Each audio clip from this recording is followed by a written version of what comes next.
இவனுக்கு மார்கன் இருக்கிறதுனால அதை சாதகமா பயன்படுத்தி ஜிம்முக்கு வரப்போற பொண்ணுங்களை தப்பா பாக்குறதே ஒரு பொழப்பா வச்சிருக்கான். இவனுக்கு ஒரு பொண்ணை ரொம்பவே பிடிச்சு போச்சுன்னா அந்த பொண்ணை கடத்தி அவங்க கிட்ட தப்பா நடந்துகிட்டு அவங்க விரல வெட்டி அந்த விரல வச்சு ஐ எம் கார்டன் செவுத்துல எழுதிட்டு அந்த பொண்ணை பெட்ரோல் ஊத்தி எரிச்சு ரொம்பவே கொடூரமா கொலை பண்றான். சோ நெக்ஸ்ட் டே ஜிம்ல ஒரு பொண்ணை தப்பா பார்த்துட்டு இருக்கும்போது அந்த ஜிம்ல ஒர்க் அவுட் பண்ணிட்டு இருக்க ஒரு லேடி வந்து பலார்னு அரைஞ்சிடறாங்க. அப்ப இன்னொரு பொண்ணு வந்து அவருக்கு மார்கன் அவரோட பார்வை எப்படிதான் இருக்குன்னு சப்போர்ட் பண்றாங்க. நான் ஒரு ஐ டாக்டர் தான், மார்கன் இருக்கிறவங்க எப்படி பார்ப்பாங்கன்னு தெரியும்னு சொல்றாங்க.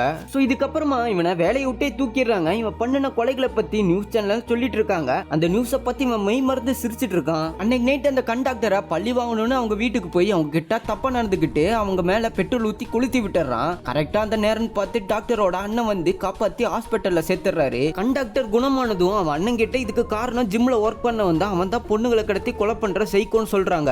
ஆக்சுவலா அந்த லேடியோட அண்ணனும் போலீஸ் தான் அவனை பிடிச்சு கொண்டு வந்து விசாரிச்சுட்டு இருக்கும்போது தன்னோட தங்கச்சிக்கு நடந்ததை தாங்கிக்க முடியாம அந்த சைக்கோவை சுட்டே கொன்னுறாரு.